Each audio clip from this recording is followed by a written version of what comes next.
Panalangin. O dakilang Ama na makapangyarihan sa lahat. Maraming salamat sa umagang ito, Panginoon. At sa aming pagpapatuloy, O Diyos, ang aking hinihintay, Panginoon, at hinihintay ay ang iyong habag at ang iyong biyaya na ang iyong banal na Espiritu, Panginoon, ang siyang pumagitna sa aming kongregasyon, Panginoon. Siya magbigay ng pangunawa, magbigay ng pagkaintindi, at higit sa lahat, Panginoon, yung pagnanais. At hindi lamang pagnanais ng Panginoon, kundi maging pagsunod sa amin po mapag-aaralan ngayong mga ganito. Dalangin ko rin, Panginoon, ang inyong ahigit na sinyong gagamitin, O Diyos, na kayo po ang magbasbas at magbiyaya, Panginoon, at ang lahat ng salita na lalabas sa kanyang bibig ay nagmula sa inyo. Maraming salamat, Lord, sa iyo ang lahat ng kapurihan ng pagkakita. Dalangin namin ito sa lahat ng iglesia sa pangalan ni Jesus. Amen. So, last time po ay nabanggit ko na meron akong series. Kung maalala ninyo, ano yung series na yun? Spiritual Health. Very good. Sino nakasagot na? Ayan, Sister Manly. Sister Manly, meron kang lollipop sa akin. Hindi. So, yan po tayo. No? So, the sermon series natin is about spiritual health, strengthening the inner man. Strengthening the inner man. So, sabi nga niya sa 3 John chapter 1 verse 2, Beloved, I pray that you may prosper in all things and to be in health just as your soul prospers. So, last time, ang pinag-aralan po natin is the condition of our soul. That's sermon number 1. Yung kondisyon ng ating kaluluwa. No? Are we healthy or are we sick? No? Are we healthy or are we sick? Hopefully po nung sa fellowship circle niyo, you were able to answer that question. No? Am I a healthy? Yung aking bang kalusugan, spiritual health, is it healthy or is it sick? So you have, sabi natin doon, you have to make sure na kapag nag-assess tayo ng ating kondisyon, ng ating kaluluwa, is that we do it honestly. Now, the second sermon that I will be focusing on is ito muna. Anong tawag niya dyan? Sino may gusto niyan? Gulay, prutas, full fruits. No? Pero on reality, that's on the expensive part. Diba? Medyo mahal yan. Kapag i-retain natin yung pagkain yan, that's on the expensive part. Now, sino naman yung may gusto nito? Ayan, ano? Sino may gusto niyan, no? So, kung makikita mo dyan, paborito naman ako ng babae, French fries. Ayan, French fries. Ako, gusto ko yung donut. Yung donut. Masarap sa black coffee. You know? Sa black coffee in the morning, masarap siya magaan. And then, but those are what we call the easy. Kung magaling yung mga on the affordable side.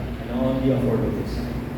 Sa buhay natin ngayon, a lot of people are eating yung pangalawa. Correct? Yung pangalawa. The junk foods. Let's say, ice cream. These are French fries, mojos, chocolates, burgers. Those are easy to cook Easy to cook, right? Hindi mo kailangan ng napakahabang panahon. And not only that, kapag gusto mong kumain, dito sa lugar natin, where we sit, dala-dalawa yung pagpipilian natin. No? Pag tumawid ka, nandun pa yung Greenwich, no? Yung Greenwich, nandun pa yung Greenwich. No? So meron na doon. No? So, as you can see, minsan nagtatanong kami mag-asawa saan pag kumakain kami ng pizza, sabi naman, may kamatis naman, meron namang luya, meron namang sibuyas. Parang naging junk food to. Di ba? May keso, yan, ano? So, those are the things, no? Sometimes, alam po ninyo, sabi nga nung survey, isa sa mga pinakamalaking bagay na nagbago sa Pilipinas is our access sa pagkain. Yung last prayer meeting namin last Friday, it was a face-to-face prayer fellowship. One of the things that were discussed is that during our childhood, nung bata ako, maalala ko yan, from Monday to Friday, gulay. No? Sabi ko nga doon, nabanggit ko nga doon, hanggang hindi ubos yung bunga ng malunggay. Yung buong linggo na yun, merong malunggay na ulam. Ayan, ano? Hanggang hindi ubos. Then pagdating ni Sabado, that's when mararanasan mong kumain ng karne. Di ba? Ewan ko sa iba, doon mo mararanasan kumain ng karne. Then pag linggo, isda naman. No? Pero pagdating ulit ng Lunes, balik na naman tayo sa dininde. Sinabawan, kinamatisan, na pagkain. Ganun yung nangyayari. No?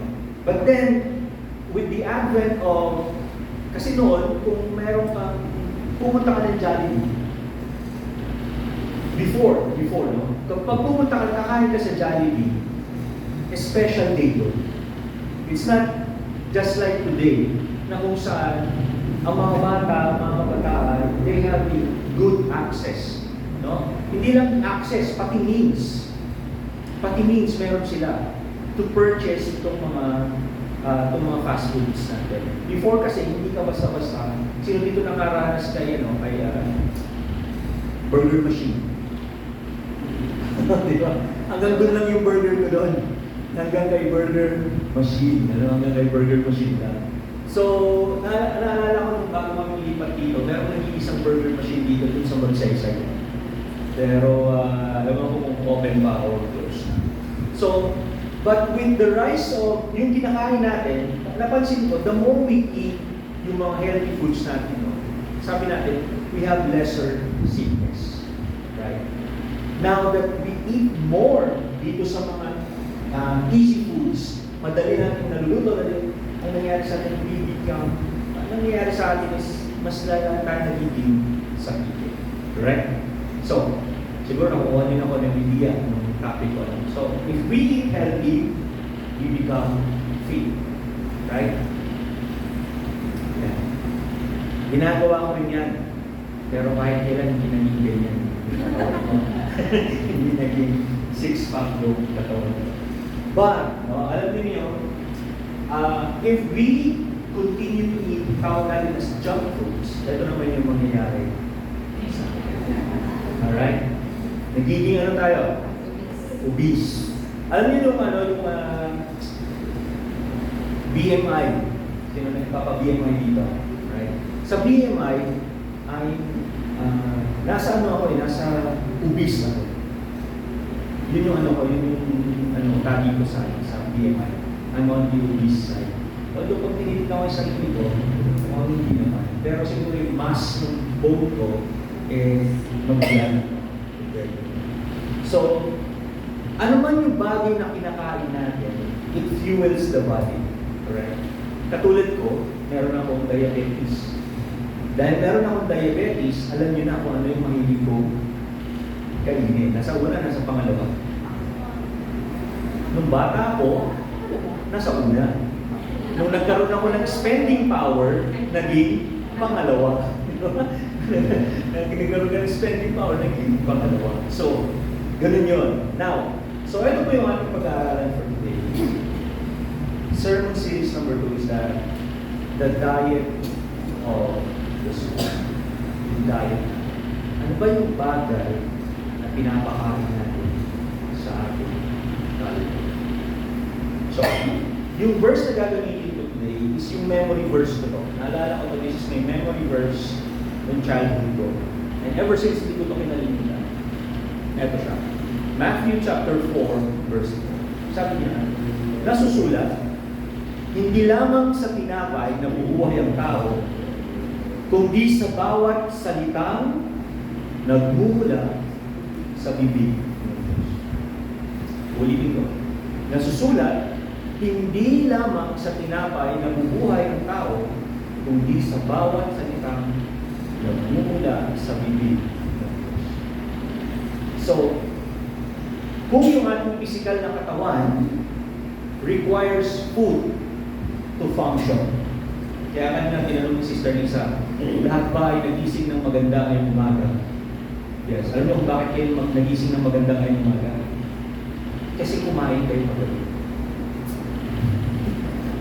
At nakatulog kayo na mahimbing. And then paggising nyo ng umaga, hindi nyo pa naramdaman yung gutom. Pero kung hindi ka na kumain ng kagabi, o hindi ka nabusog kagabi, o hindi mo nasatisfy mo, maaga kang gigising kasi maaga kang gutom. So, we need that to energize our body. It's the same way pagdating sa ating kaluluwa. So, I'm going to have 7 points dito. At ang una is the right spiritual diet. Actually, meron yung the wrong, pero hindi ko na siya pinagay. So, point number one, boys, a diet should be centered on the Word of God. Pag tinawag natin na yung diet natin should be centered on the Word of God, ilang beses tayong kumakain sa isang araw? Depende. Very good. That's very good. Totoo yun. Sa panahon natin ngayon, nakadepende na eh. Bakit? Isipin natin, halimbawa, pagkatapos na magmimerienda kami sa bahay, Saturday afternoon, manananghalian ako sa bahay, magmimerienda kami sa bahay, and then, pag punta ko dito na Sabado ng hapon para mag-Bible study kami ng music team, and then, mangyayari is that bibili sila ng pagkain. Minsan, nagsasama ako sa pagkain. Hindi ko naman pwedeng sabihin, huwag na ako dito. Diba? Kaya pag sinama ako doon sa pagkain, na-order na ako ni Sister Lisa, o sino pumunta doon sa kakainin ko lang. So, nakailan na yun? Tanghalian, merienda, tapos hapunan dito sa church. At siyempre, pag uwi ko, yung misis ko nagluto. Diba? Busog ako. Medyo busog na ako. Ang sasabihin ko, kakain din ako. Diba? Ngayon, pag medyo napuyat kami ng konti, kumalo ng mga bandang alas 10, sasabihin ng asawa ko, gusto kong mag-shokaw. Sa gabi. O so, mapipilitan ka naman ngayon ulit. Sige, painit niyo yung shokaw dun sa yung, di ba, may nabibili na isang supot na gano'n. So, kung hindi mo, tama si Joan, depende. We eat, sa panahon natin ngayon, we have the luxury to do it. We have the luxury to eat, to eat, to eat, and to eat. Right? Nandun yung luxury natin. So the big question now, ang purpose natin doon is to satisfy our physical body. Tama? Yung physical body natin.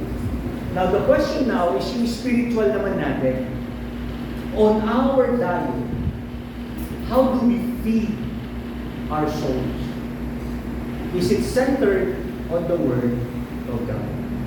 Nakasentro ba siya? Tandaan natin, anything that we accumulate, lahat ng bagay na nakikita natin, let's say, nanood tayo ng, may pinapanood yung anak mong babae, yung pangalan ng James sa Netflix. Million Dad. Guess who's the millionaire? Parang huli mo kasi yung millionaire. May pinapanood siya na rin. And then, hindi ko siya pinapanood. Pero I was watching, sabi ko sa kanila, yung pinopromote ng palabas na yan, sabi ko, it's about greed. Deception, lying, it's not a good show. Hindi siya magandang palabas. Although very exciting siya pag pinapanood mo siya, but it does not promote anything positive. Pero pag naging pinapanood mo siya, you are entertained. No? You are entertained. It's the same way kapag ang focus mo lang is more about yung mga bagay na mag-i-entertain sa'yo rather than focusing your day o yung mga bagay na para sa Panginoon. So, the first diet is centered should be on the Word of the Lord. Why? The Word is not supplemental, but rather it is essential. No? A person who believes, a person who has faith, a person na nagpapasakop sa Panginoon, knows na ang salita ng Panginoon is not a supplemental thing, but rather it is an essential part of his life, of their lives. Pag tinawag natin supplement, anong ibig sabihin nun? Sino uminom dito ng mga supplements?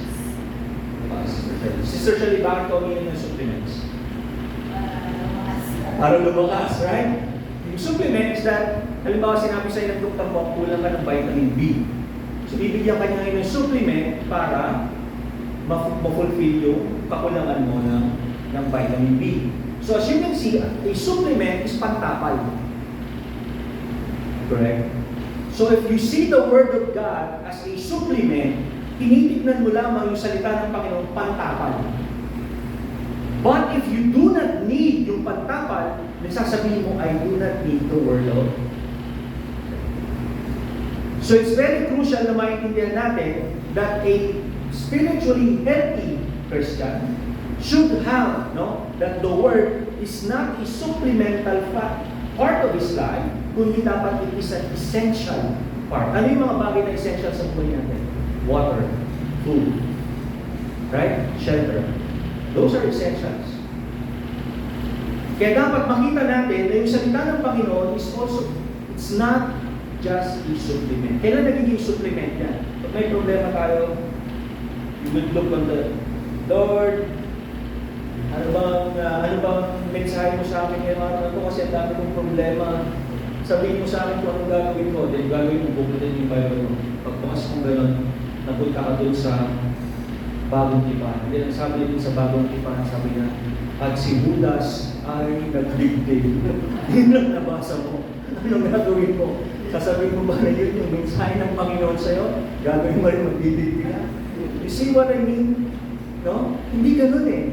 If we are really, no, if we see the Word of God as the center of our life, dapat essential siya sa buhay.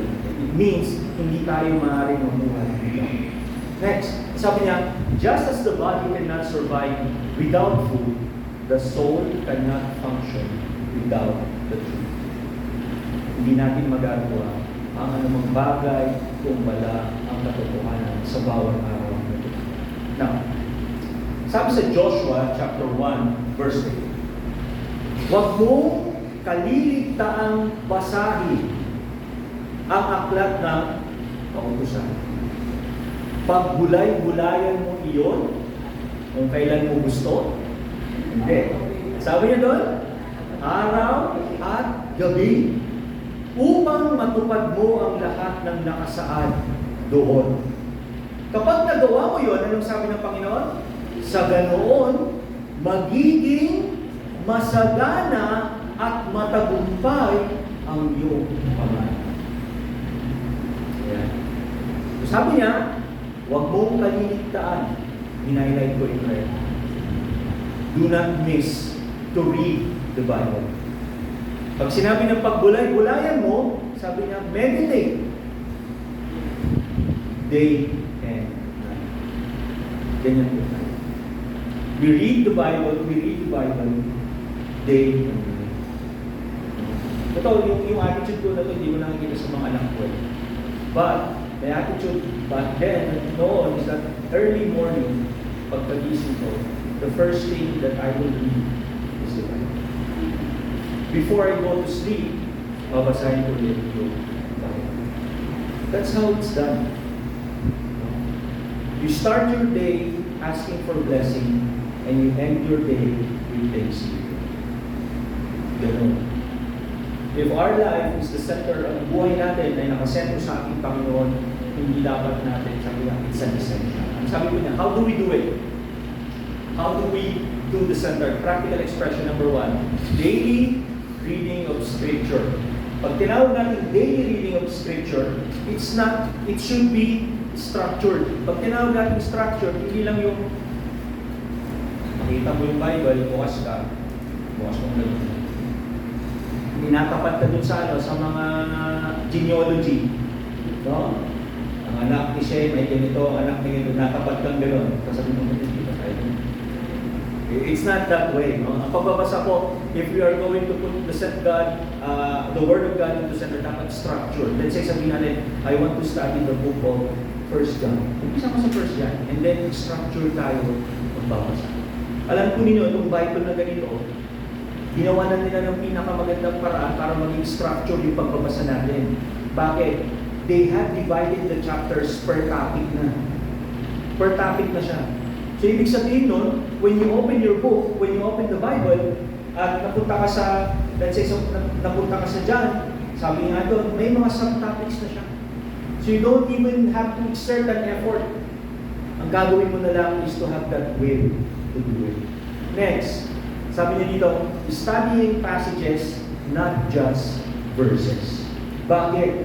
Kasi a verse can mean something na hindi naman by context doon sa buong passage niya.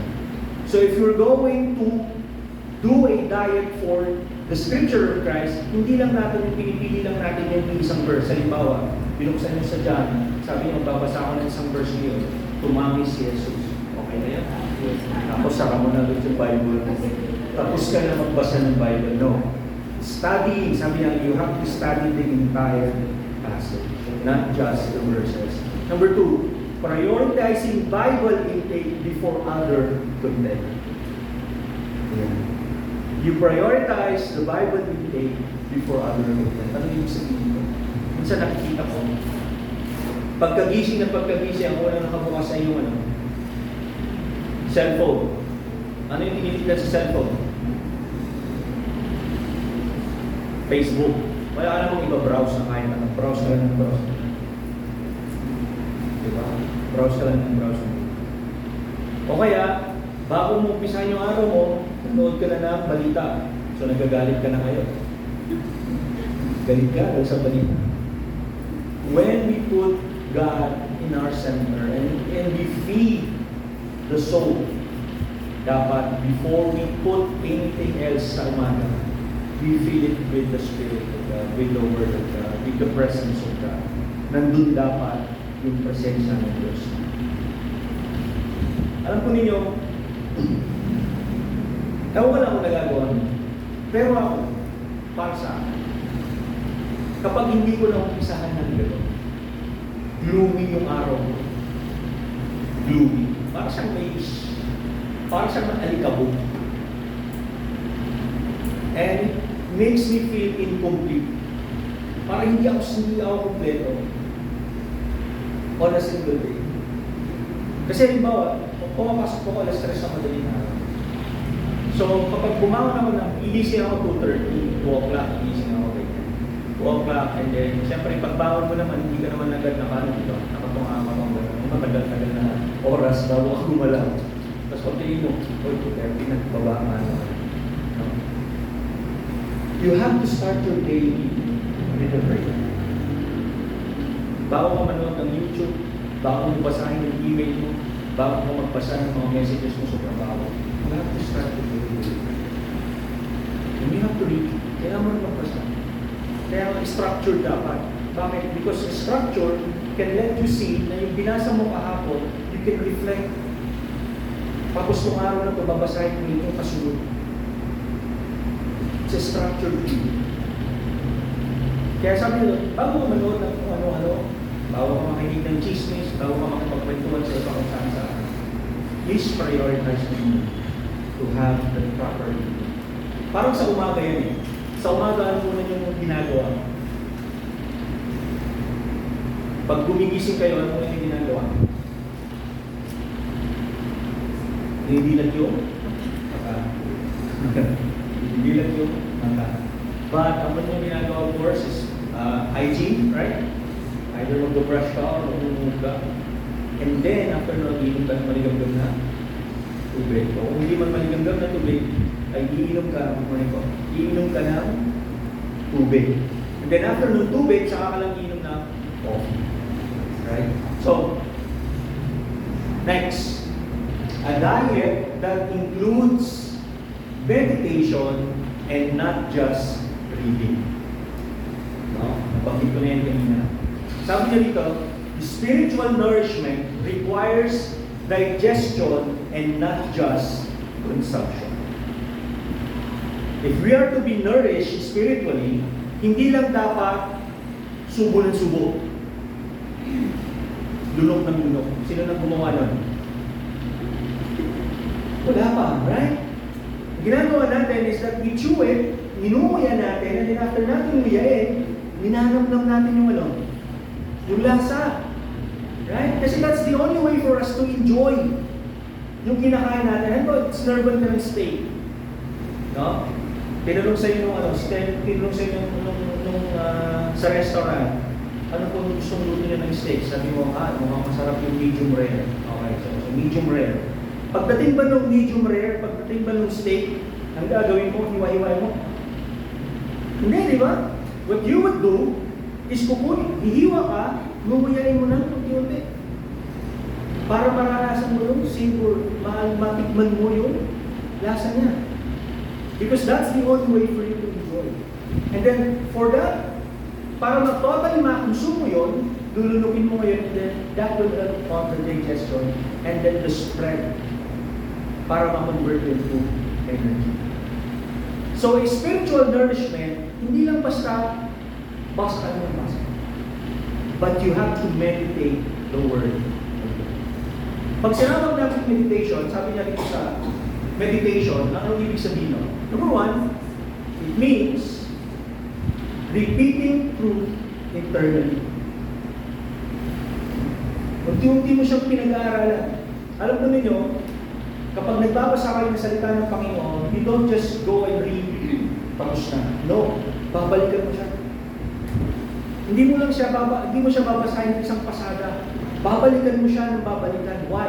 Because the revelation comes by repeating. Uulit-ulitin mo siya.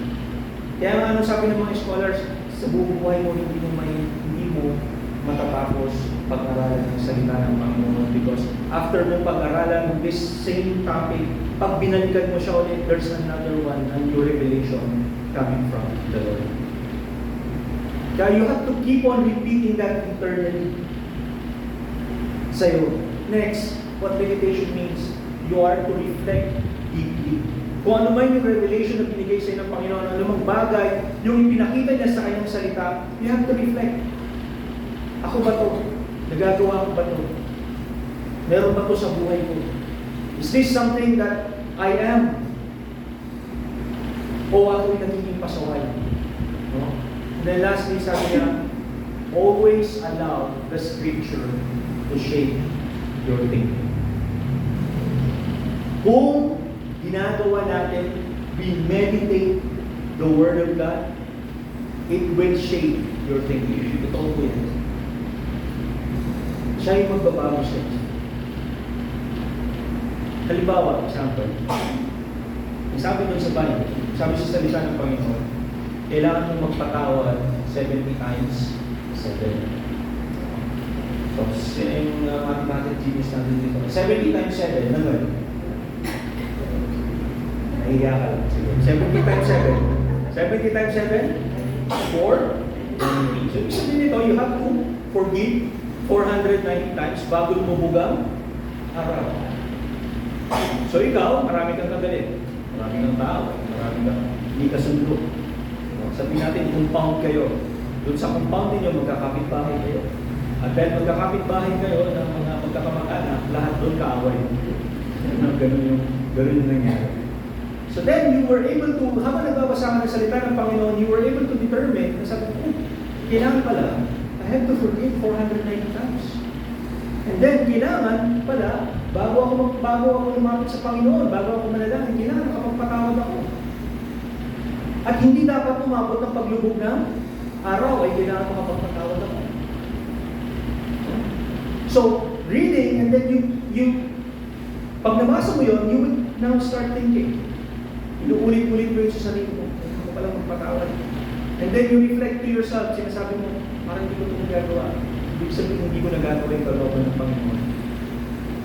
And by doing so, ano nangyayari sa'yo? If you are allowing that scripture, the truth, no, meditated day and night, ang nangyayari, yung thinking mo na really shape. Unti-unti nagbabago. Kung dati, nakasimangot ka this time, sa susunod ng umaga na makikita na. Why? Because you are starting to act. Kasi yung thinking mo, it's being shaped now by the Holy Spirit. Next. Sabi niya sa Awit chapter 1 verse 2, sa halip, kasiyahan niyang sumunod sa kautusan ni Yahweh, binubulay-bulay niya ito sa araw at gabi. Actually, yung verse 1 niya nakasulat dyan. Sabi niya, mapalad yung tao. Sabi niya, mapalad na tao. Isa sa mga bagay na pinalaga sa sulat ng awit, sabi niya, yung mapalad na tao, ang kasiyahan niya ay sumunod sa kautusan at bulay-bulay ito araw-araw. Right?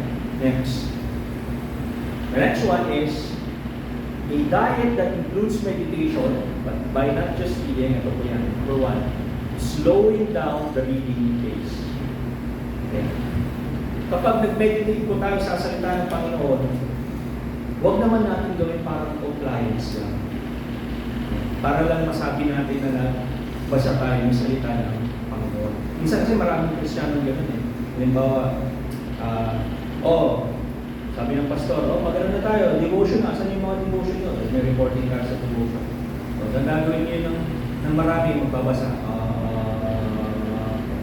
Pag tinanong ni pastor, ano binasa mo? Pastor, nabasa ko ganito.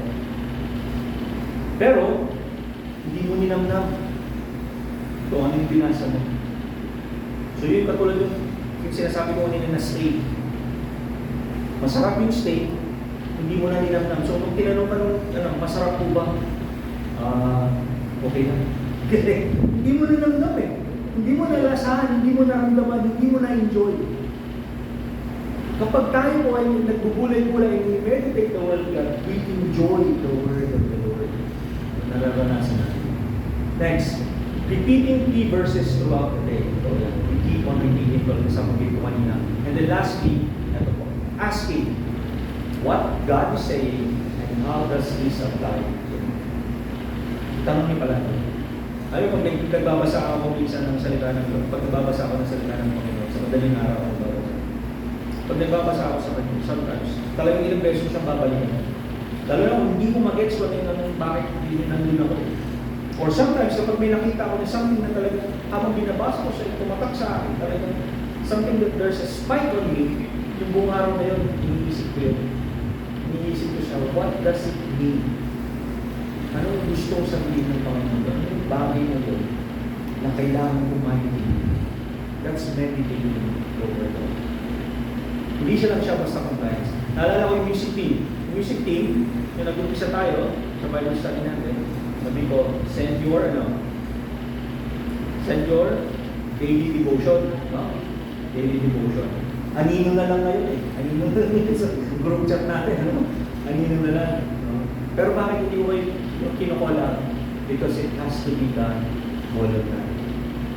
Kapag ang ginawa nila is because I instructed you to do so, then it means it's a compliant lang para ma-please si pastor. Masabi na nagagawa nila. But if you do it, we do it with an intent, not just to show, but rather na maranasan mo na I will share kung ano yung aking devotion, then that is pleasing to the Lord. Music team, magaling nyo kanina. Magaling nyo, very good. Pero kailangan, hindi lang tayo doon magaling. Right? Okay, next. Sabi niya, a diet that leads to obedience. A diet that leads to obedience. Bakit? Sabi niya, intake without application produces a spiritual imbalance. Bakit kailangan na merong na yung ating pagkain ay dapat na umuwi sa pagsunod? It's very critical. Very, very critical. Kailangan, habang kumakain tayo, salita ng Panginoon, we are not just kumakain tayo, we meditate, we read, we meditate. Ang dapat na result nun is obedience. Kung wala yung obedience na result, it's a big question. Malaking tanong yun. Sabi niya rito, true nourishment occurs when truth becomes action. Nagiging totoong nourishment lang yan sa ating spiritual life kung yung ating mga bagay na natututunan na pag-aaralan ay nagiging bunga. Sino dito yung sa trabaho, sa inyo sa mga nagtatrabaho sa inyo, kung meron kayong empleyado, o kaya sa may mga negosyo, kung meron kayong mga empleyado, sabihin natin, binabayaran mo siya on a daily basis. Sabihin natin si brother, sabi ng boss niya, hire ka ng gagawa nito. So nag-hire siya ng gagawa niya. So nung ginagawa niya yun, in-interview niya, sabi niya, anong alam mo sa akin itong trabaho? Sinabi niya lahat, ganito, alam mo po, ganito, ganyan. So, amazed. Very good, hire kita. Pagka-hire mo, anong ini-expect mo dun sa in-hire mo? Pagtrabaho. Merong output, right? Meron siyang result. May output. Sa atin sa mga nasa corporate world, may tinatawag tayong KPI. Right? Key Performance Indicators. Yun yung mga indicator na kung saan, kung yung tao ba ay performing or not. Correct? So meron kang output. May tinitignan kang output, ano yung bagay na naibibigay niya. Now, pagdating ng katapusan ng taon, anong gagawin ng kumpanya? Magkakaroon ng performance appraisal. Pero bago yung appraisal, ano muna? Review. Right? Assessment. Magkakaroon muna ng review or assessment. That is to determine kung ikaw that was hired because you were qualified, the company determined you qualified, ay nagagawa mo yung proper output. Nakakapag-perform ka ng tama in accordance doon sa pagkaka-hire sa'yo. Kaya di ba meron doon yung below, performing, medya-medya lang, wala sakto lang, normal performing, tapos meron yung mga high performing. Ganun yung gauge ng ano natin. Right? Ngayon, kapag nakita mo sa 6 na buwan na review niyo, nandun siya sa below performing, and then pagkatapos nun, by the end of the year, nandun siya ulit sa below performing, anong gagawin mo? Anong gagawin mo? Ha? Sisipahin mo, alright? Tatanggalin mo. Tatanggalin mo. Kasi they are being nourished, they are being trained, naibibigay sa kanila yung mga pangailangan nila. They are trained, meron silang mga bodies, meron silang mga tumutulong sa kanila, but then the output is not there. Tatanggalin mo. So true nourishment occurs when the truth na tinatanggap mo becomes action. Kaya nga, kapag ang katotohanan natin tinanggap sa Panginoon, and we learn the truth, we read, we meditate, it always leads to obedience. Kapag hindi na uwi sa obedience yun, you're in the wrong path. Nasa palitan. Now, sabi niya dito sa Santiago, chapter 1, verse 22, mamuhay kayo ayon sa salita ng Diyos. Sa salita niya. Kung ito'y pinapakinggan lamang ninyo, ngunit hindi isinasagawa, sabi niya, dinadaya ninyo ang inyong sarili. So just fooling yourself. Dinadaya mo lang sarili mo. Kasi what's the point? Pakinig ka ng pakinig, amen ka ng amen, no? Lapitan mo pa sa pastor, nagtanong message mo, natouch ako. Pero, hindi naman isa sa buhay, then you're fooling yourself. Kahit sa dami mo, preaching pa yung pakinggan mo. Kung hindi mo naman na isa sa buhay, it's useless. Useless. Now, ano yung practical expression to? Number 1, there should be an immediate response to conviction. Ito yung sinasabi ko kanina, that when I'm reading the Bible, merong portion doon that something na pupulot sa iyo. Meron something na pupulot sa iyo. So what God is telling you is that this is something that you need to know. This is something that you need to learn. Ito yung something na medyo maaaring kulang sa iyo o idadagdag mo. If that's the case, kailangan meron kang immediate response. You do not delay. Gagawin mo agad yung response. Because the moment you delay, pinapasok mo yung kalaban. Pinapasok mo yung kalaban. Now, another one, sabi niya, applying one clear truth daily, hindi ito one time na pagsunod. No? Halimbawa, example ko kanina, nalaman niya kailangan niya magpatawad, dahil hype siya doon sa kanyang nalaman, yun lang yung araw na magpapatawad siya. Kinabukasan, kaaway niya na ulit lahat no? Kamag-anak niya doon sa pagpapatawad. Hindi ganun. It has to be applied daily. It never stops. Kailan lang matatapos yun? The day you die. Sa araw lang ng yun. Next, sabi niya, aligning decisions with Scripture. Why is it very important that our decisions are aligned with the Scripture? Bakit napakahalaga? Kasi kapag ang ating desisyon ay hindi naka-align sa Scripture and we make our own, no? Alam niyo po ano nangyayari? It's a form of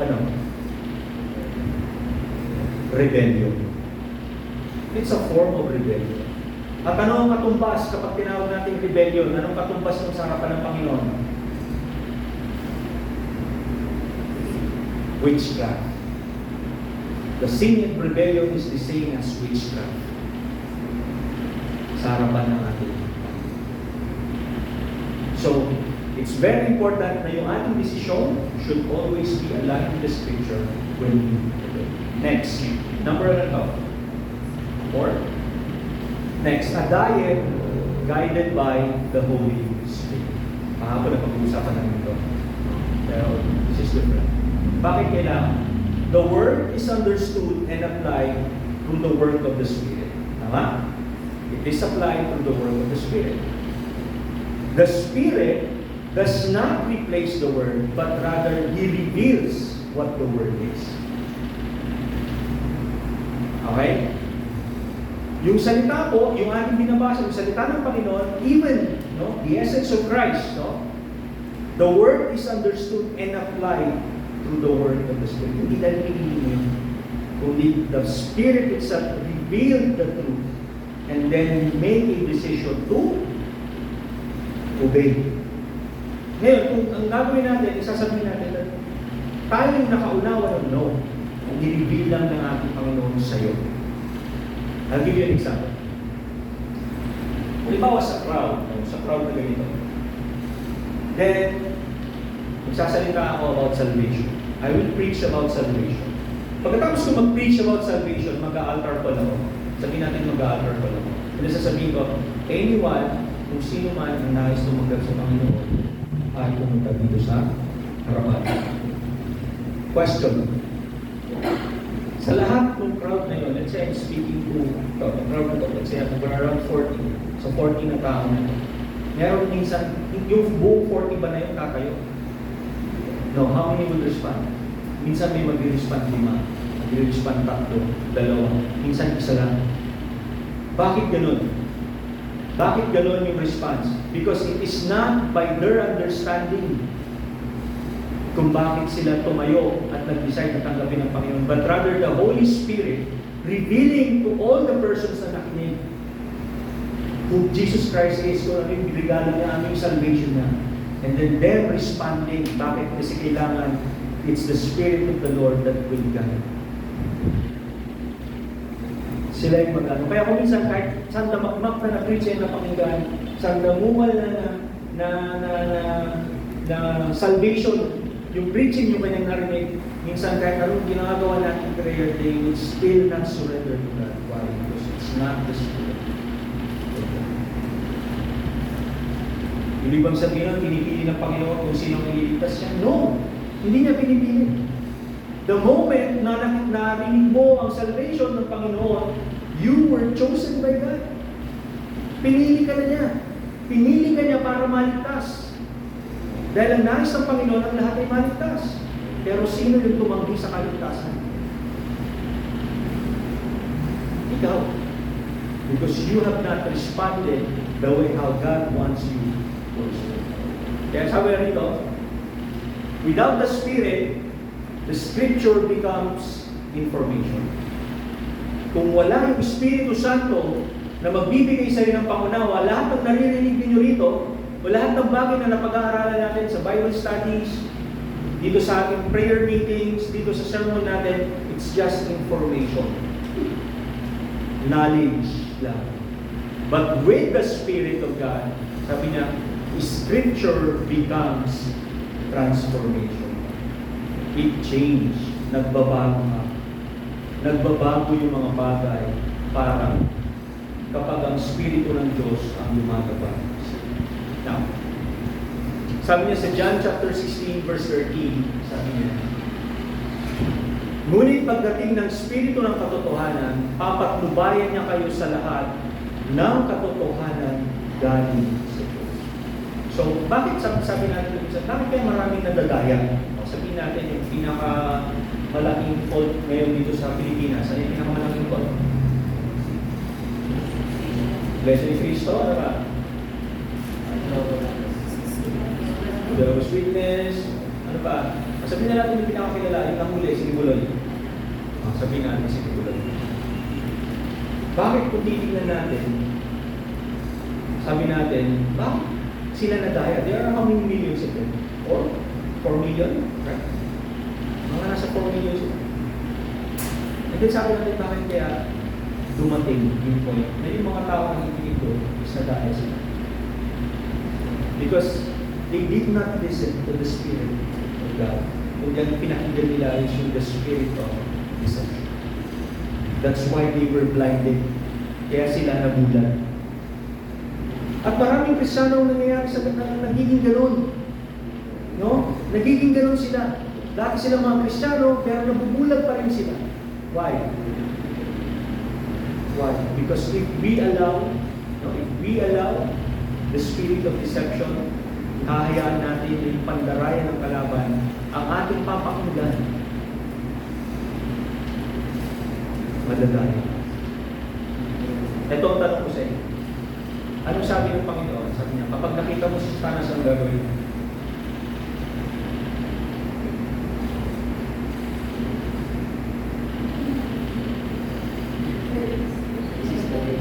yun, ha? Ang sabi ng Panginoon, sabi ng salita ng Panginoon, flee the devil.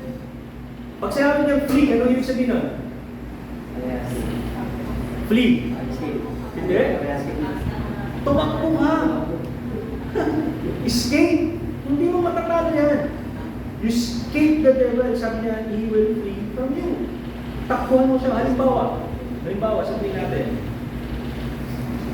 si Brother Arnel. Hindi, palitan natin si Brother Joel. Sabihin natin si Brother Joel. No? Si Brother Joel. Nakita niya. No? Then, may lumapit sa kanya isang magandang dilag. Makinis, maputi. Maganda. Isa, chinita.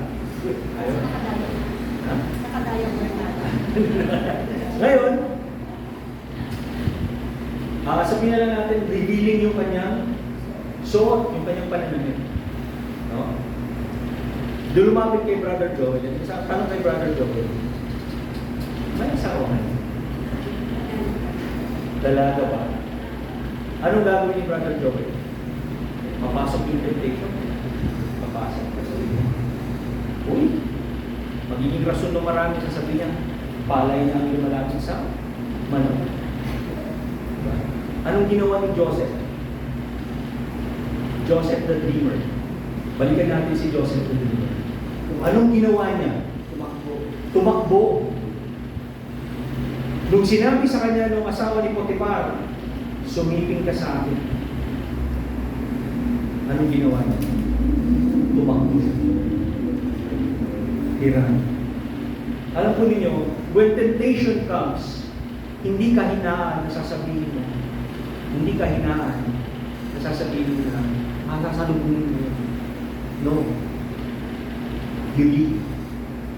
Takbuhan mo yun. Pag tinakbuhan mo yun, that temptation will flee. The moment you entertain a temptation, pinapasok mo yun. The moment you enter, nagkaroon na ng bulas. Kaya pagkakita ni Brother Joel doon sa babae, sasabihin niya,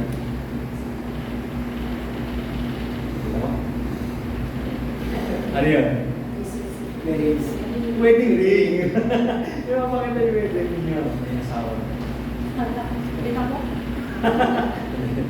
Wedding ring. Papakita niyo yung wedding ring. Alam po ninyo, sabi niya yan, pag ang Espiritu ng Diyos ang lumabay sa inyo, papatnubayan niya kayo. Hindi sa isang katotohanan, kundi sa lahat. And you will make that decision the right way.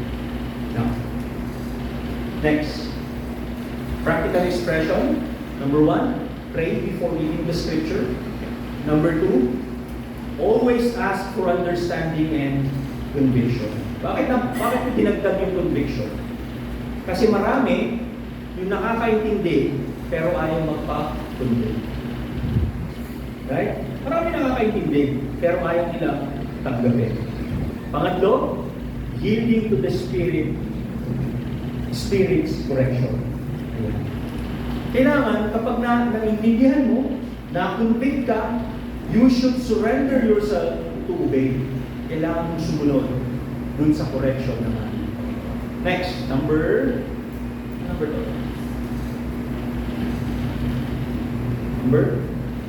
Hindi na sundan. number 5 na natatanda. This is 7, number 5. A diet balance with sound teaching. Bakit napakahalaga ng sound teaching?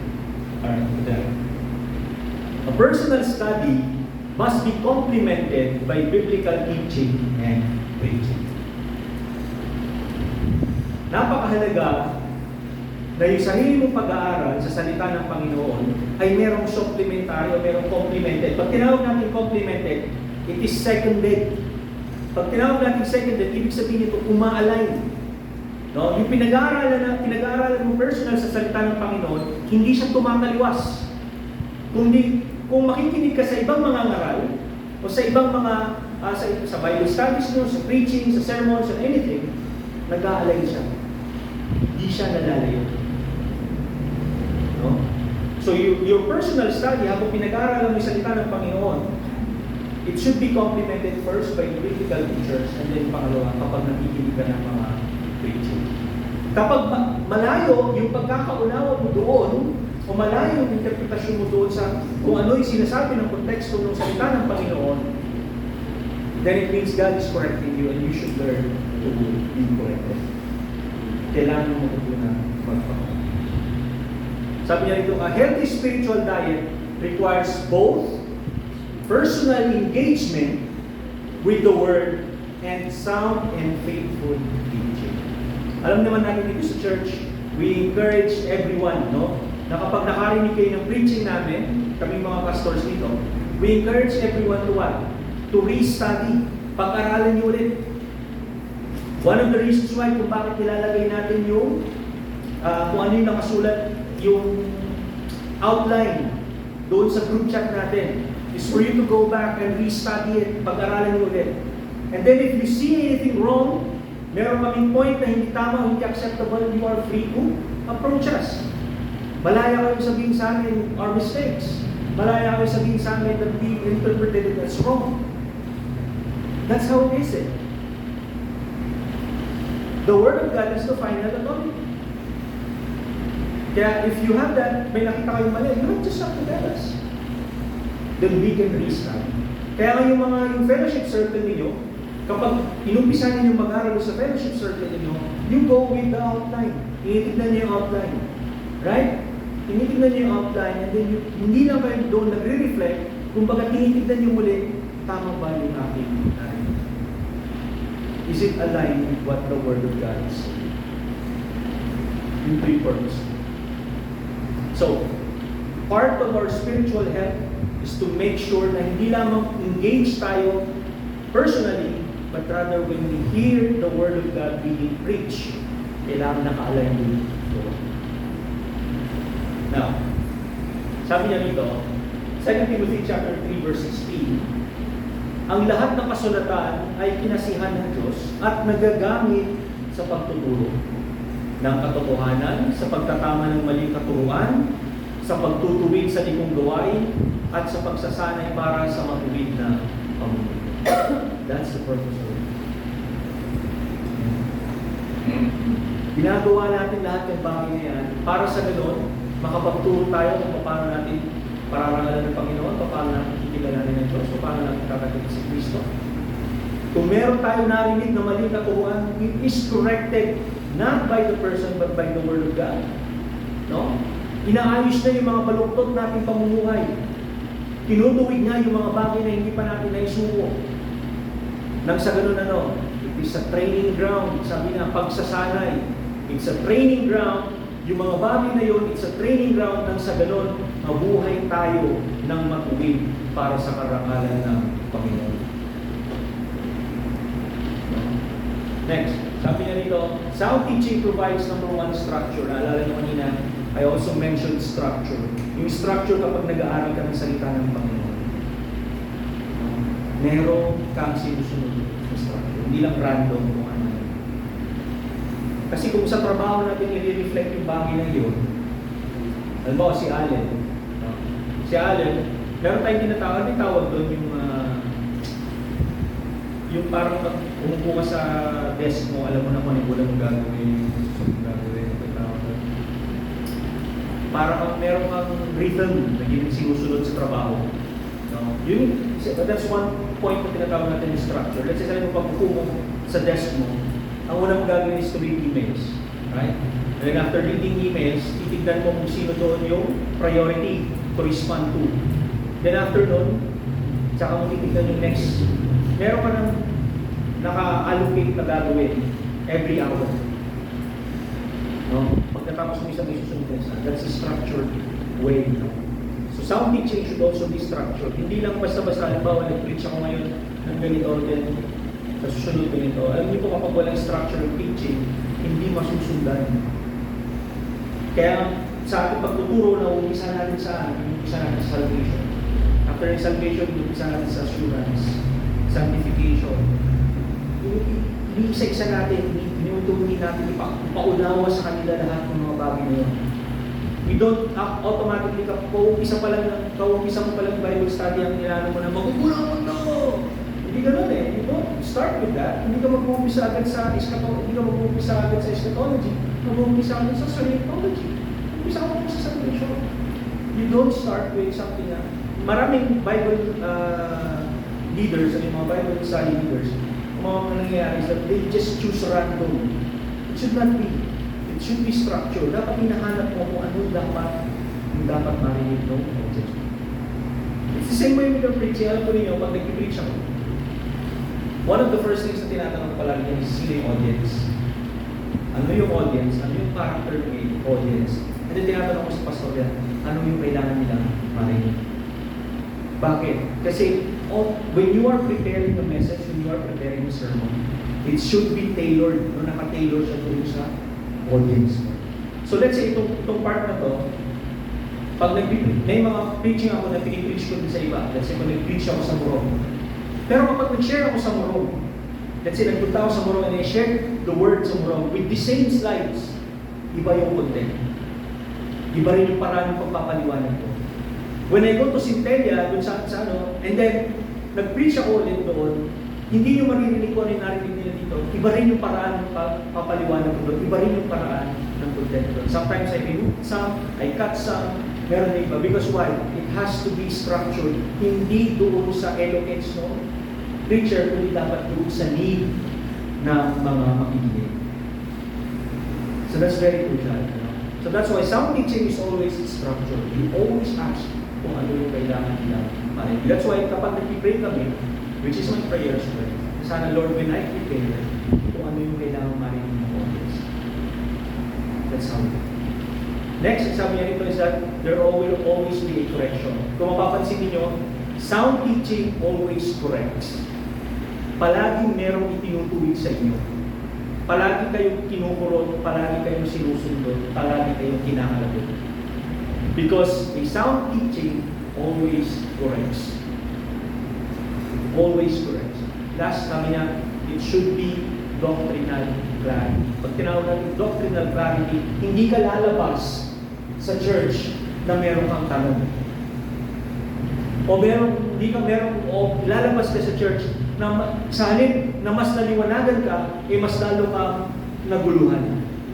That's not sound teaching. If you call sound teaching, kailangan, when you get out, pag lumabas ka sa church, you are equipped, you are able to understand, and you are able to apply. Yun ang sound teaching. Kasi merong iba, mapapansin niyo, siguro nakaranas na rin kayo, mga ibang mga teachers, they would really put into account lahat ng pag-aralan nila sa Bible school. Correct? Ilalagay nila lahat doon as if teaching a class. Pero hindi ko naiintindihan. Right? That's why you have to learn your audience. I'll give you a good example. Si Jesus Christ. Siya yung greatest example sa bagay niya. Si Jesus Christ, the way how he speaks, pag nakikipag-usap siya sa mga Pharisees, sa mga scribes, no? Sa mga religious leaders back then, paano siya magsalita?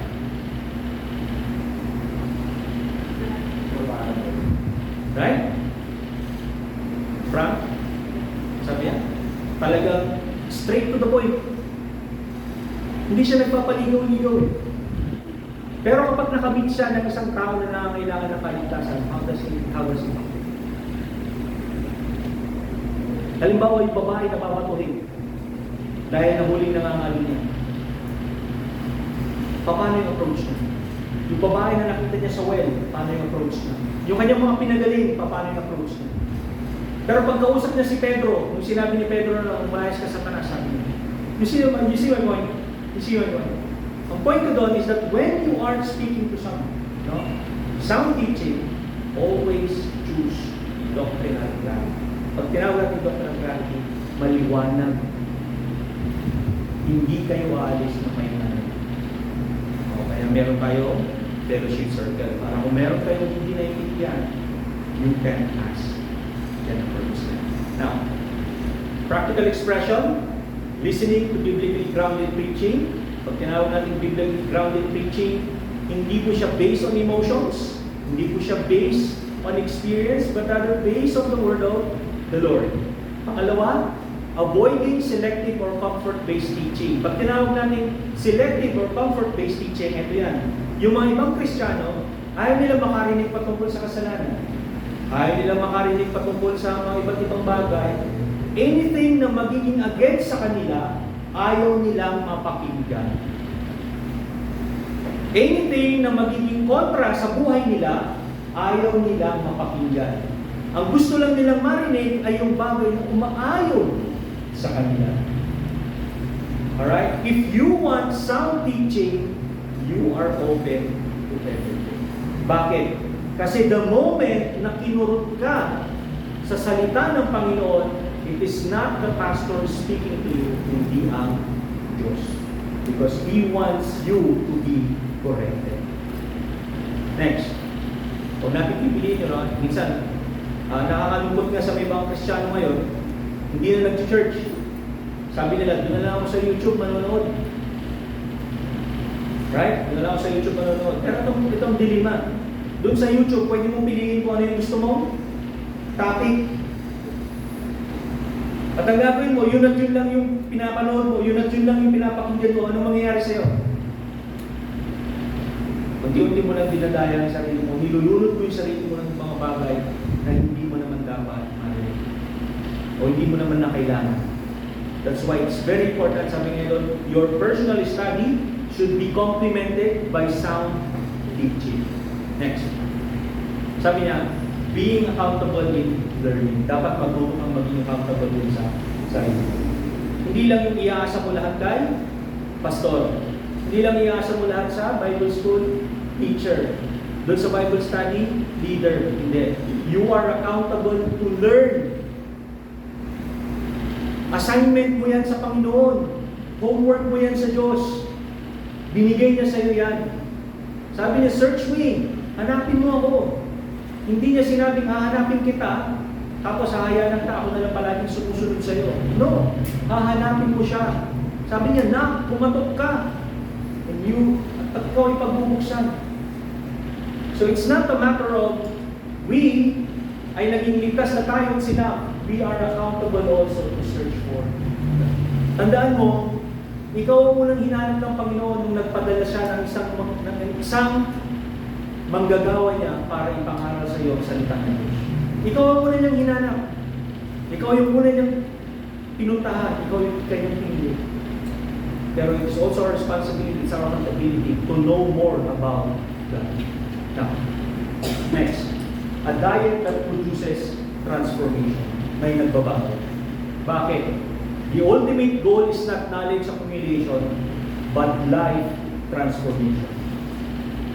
Para ko lang sa pinulit kanina, right? Ang goal natin, when we study the Bible, we learn about God, we meditate from the Word of the Lord, ay hindi parang i-acquire lang natin yung knowledge. We can acquire knowledge, I assure you, kaya natin pag-aralan lahat ng bagay. But without the life, without the transformed life, baliwala lahat yung bagay na yun. Baliwala lahat yung bagay na yun. Parang ganito lang yan eh. Parang nag-aaral sa school. Chemistry or physics. Pinag-aralan mo sa chemistry at sa physics about the different laws. No? Sino dito ang physicist?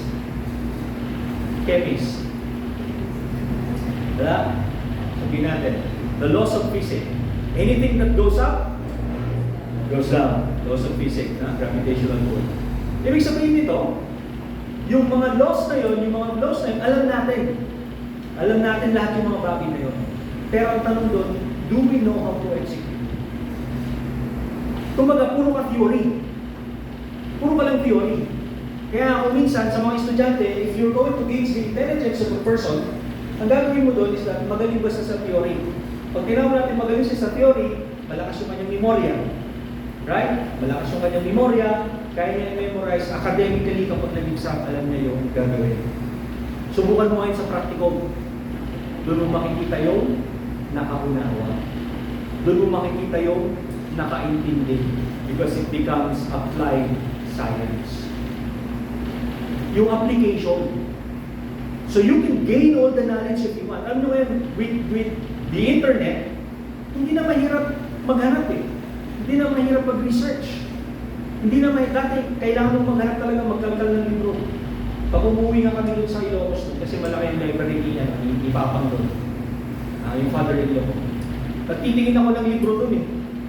Nagtitingin ako ng mga libro niya na gusto kong basahin. Tapos sinasabi ko siya, kukunin ko itong raming ko. Titingin ako. But now, hindi mo na kailangan gawin yun.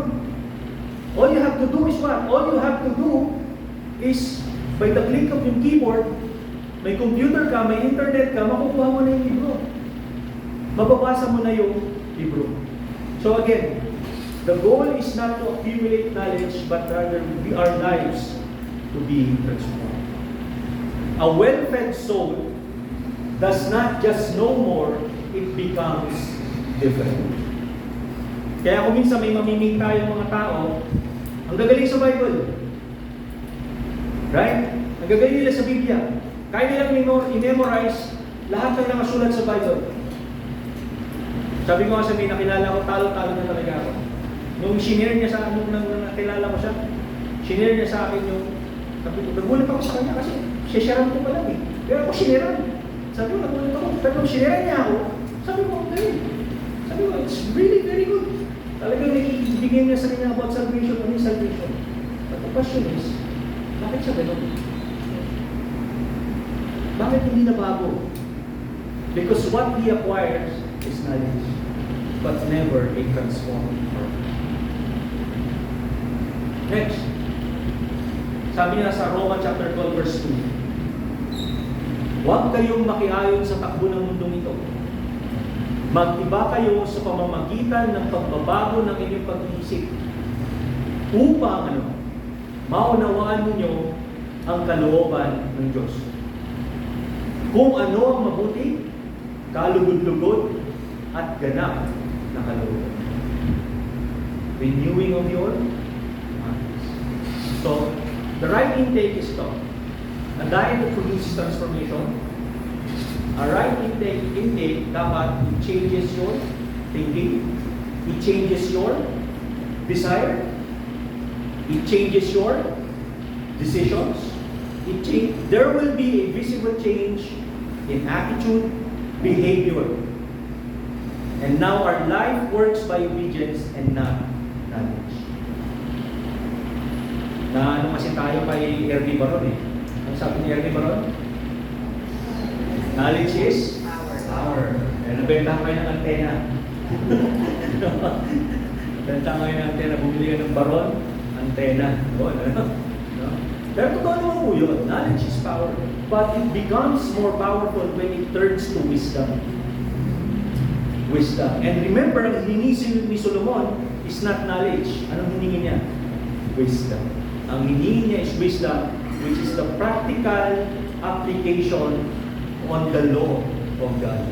Kung paano niya i-apply yung batas ng Diyos sa bansang Israel. That's why he asked for wisdom na God. Sabi niya dito, a diet, this is the last one I think. This is the last one. A diet that is consistent and not occasional. Nung nagsalita ako sa base camp, nung anniversary nila, That's one of the things na binigyan ko ng focus. Consistency. Based dun sa topic nila. Consistency. Bakit? Because napakaraming Kristiyano ang hindi consistent. Napakaraming Kristiyano ang walang form of consistency. Occasional sila. Ang tawag doon occasional. Panapanahon. Sino yung may kanta nun? Panapanahon. Ayun. Ang pagkakataon. Occasional ang maraming Kristiyano. No? Yung kanilang spiritual life, occasional din. Sabi niya dito, spiritual health is built through repetition and not intensity. Pag tinawag natin not intensity, hindi lang yung sa panahon na feel alive ka. Hindi lang yung sa panahon na hype ka. Hindi lang yung sa panahon na alive ka. No. It brings all seasons. O, yung topic natin sa family natin, o sa family natin, seasons yun. About seasons. Hindi lang siya isang bagay na nangyayari sa'yo once in a blue moon. Kundi nagaganap yun every single day of your life. Ganun siya. The consistency of our intake directly dictates the steadiness of our work. Bakit?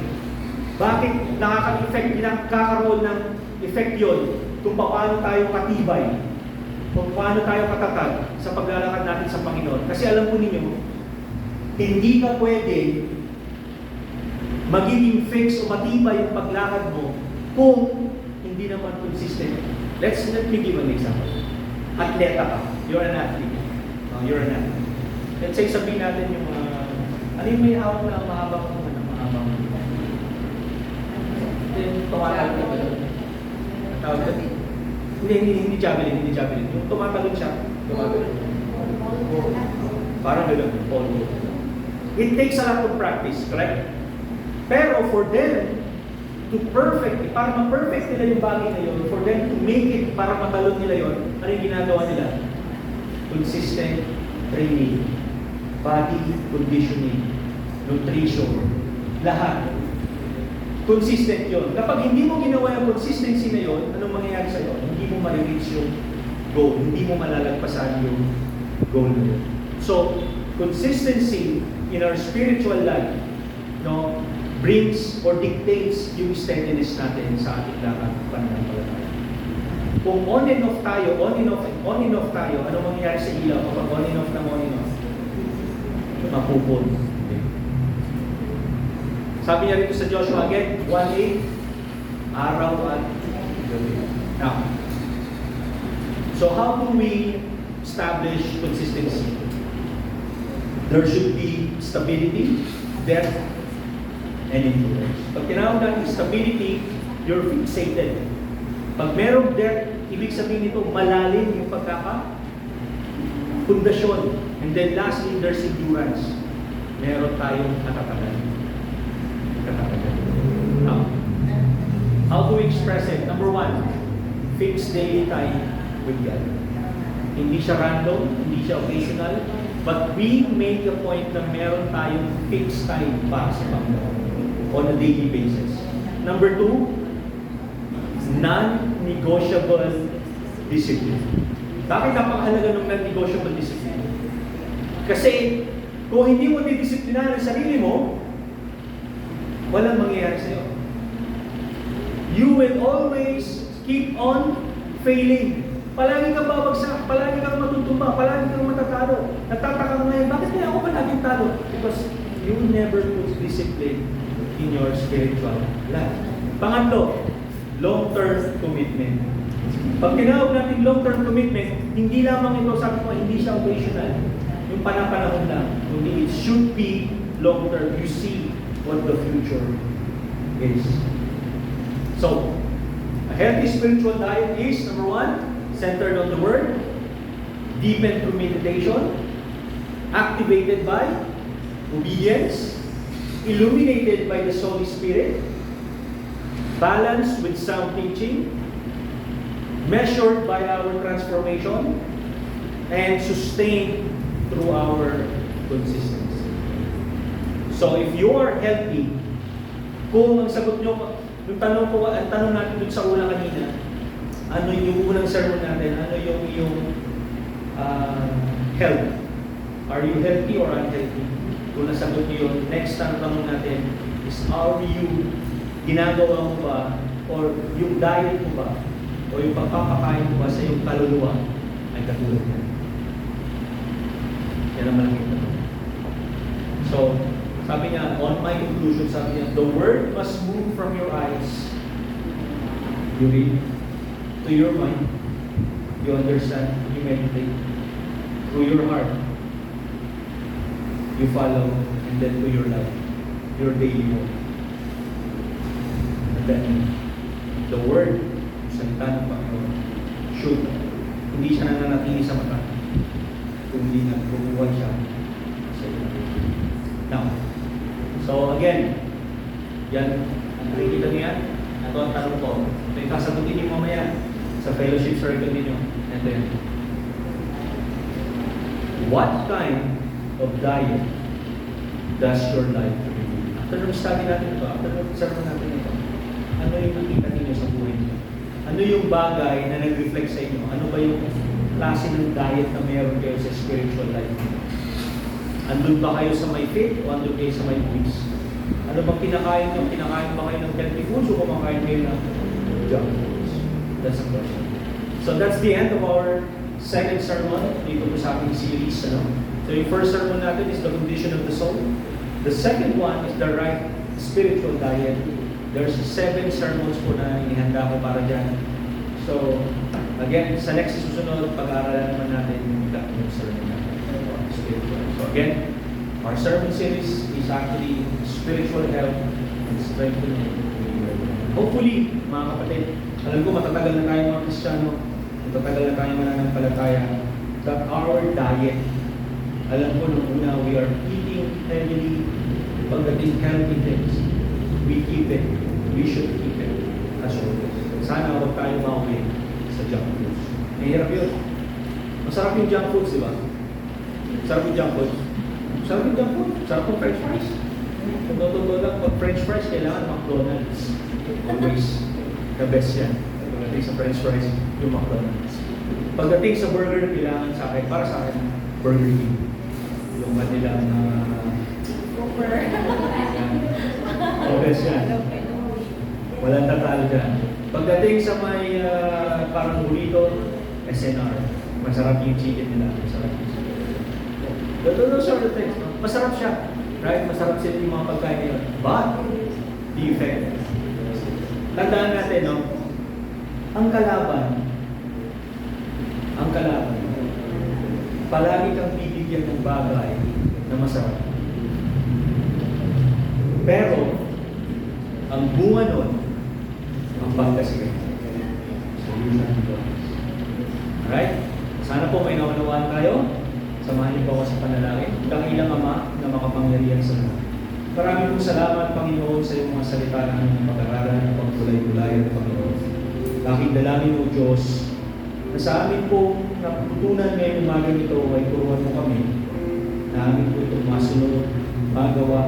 At kung hindi pa po namin ito nagagawa, Panginoon, ay tulungan mo kami na magkaroon ng pagpupusa, magkaroon, Panginoon, ng pagnanais na magawa ito, hindi para sa amin, Panginoon, kundi para sa karangalan ng kadakilaan. Maraming salamat, Panginoon, sa iyong pag-ibig, sa iyong kapurihan ng Panginoon, sa pangalan ni Jesus. Amen.